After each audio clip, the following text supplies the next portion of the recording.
Hello' বন্ধু, current আছামলৈ স্বাগতম। আজি আপোনালোকক দেখুৱাই আছোঁ এটা অতি গুৰুত্বপূৰ্ণ ভিডিঅ', যিটোৱে আপোনাৰ জীৱনত, আপোনাৰ স্বাস্থ্যত অতি সুন্দৰ প্ৰভাৱ পেলাব। সেইটো হৈছে এই যে আপুনি দেখিছে চাহ উতলি আছে। কি কৰিব লাগিব?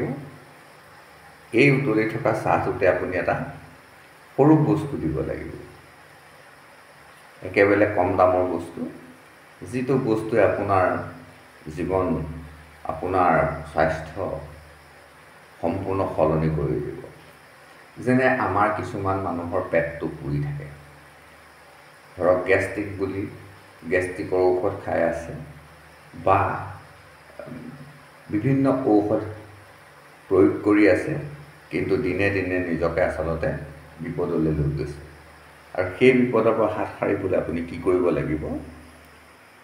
এই উতলি থকা চাহত আপুনি এটা সামান্য বস্তু, এইটো যে দেখিবলৈ পাইছে, এইটো একো নহয়, এইটো হ'ল জিৰা। আপুনি কেইটামান জিৰা, মাত্ৰ কেইটামান জিৰা আপুনি এই উতলি থকা চাহতে দি দিয়ক, দি আপুনি চাহ খাওক। সদায় নহয়, প্ৰত্যেক বাৰতে নহয়, ৰাতিপুৱা আপুনি যিকণ চাহ খাব আপুনি নিজেই বনাওক আৰু এই জিৰাকেইটা ইয়াত আপুনি দি দিয়ক।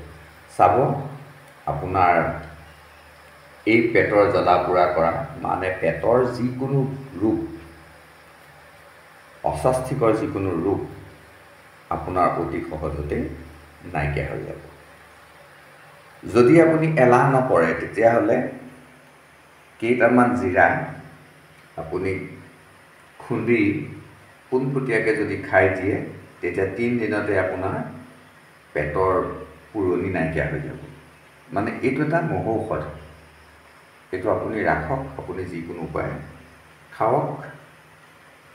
গৰম পানীত তিয়াইও খাব পাৰে, আৰু আপুনি চোবাইও খাব পাৰে। এগিলাচ ঠাণ্ডা পানী, মানে কুহুমীয়া পানীৰ লগত চোবাইও খাব পাৰে।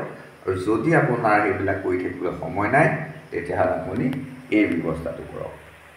মই চাহৰ লগত খাবলৈ এইটো কাৰণেই কৈছোঁ যে আপুনি চাহ খাবলৈ এলাহ নকৰে, সদায় চাহ খায়, গতিকে আপুনি এইটো কাম কৰক।